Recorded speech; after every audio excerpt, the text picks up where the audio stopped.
Yeah, I just wanted to give everyone some good news about that. Yeah, Just really quickly. yeah. If you're drawn to this, if you like this stuff, it will definitely happen in your lifetime. That's all I will say. But Hmm. when, that you can't predict. Yeah. And I remember when you and me worked together, I was a totally different human being. You asked me to explain non-duality to you, and I kind of tried, but you said I could find a lot of issues with your explanation. And now I was like, whoa, okay, now I see. Now I see all the issues with my explanation. Yeah. What I wanted to perhaps help others with in this group is just a really my quick little version of free will. And I Mm. wanted to ask you, Terry, if the way that I'm describing free will is correct, and if it's incorrect, then I'll work on it.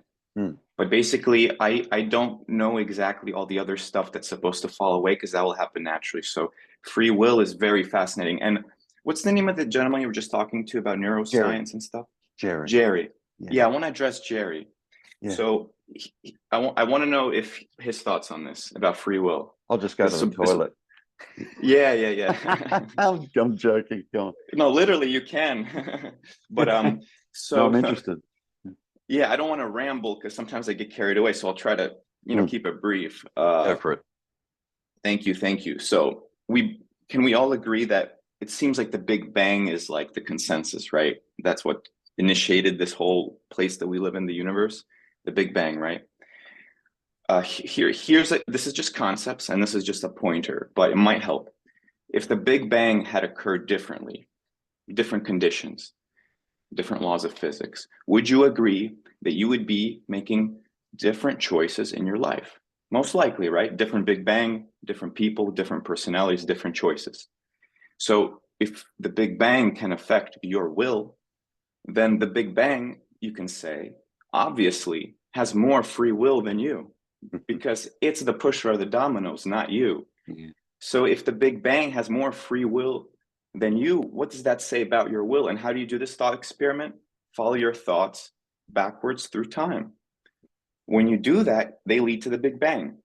And they're completely dependent on those conditions. Yet when we say I, me, personal me, we think that we're independent of those initial conditions that started this universe.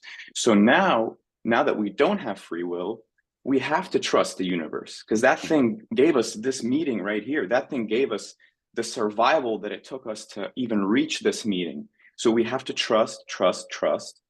And once you realize you don't have free will, well, that's a game changer. Because Terry told me to step out of the movie theater, right? But what I realized, I was never sitting in the movie theater. And what's happening is I thought I'm like I see my body, right?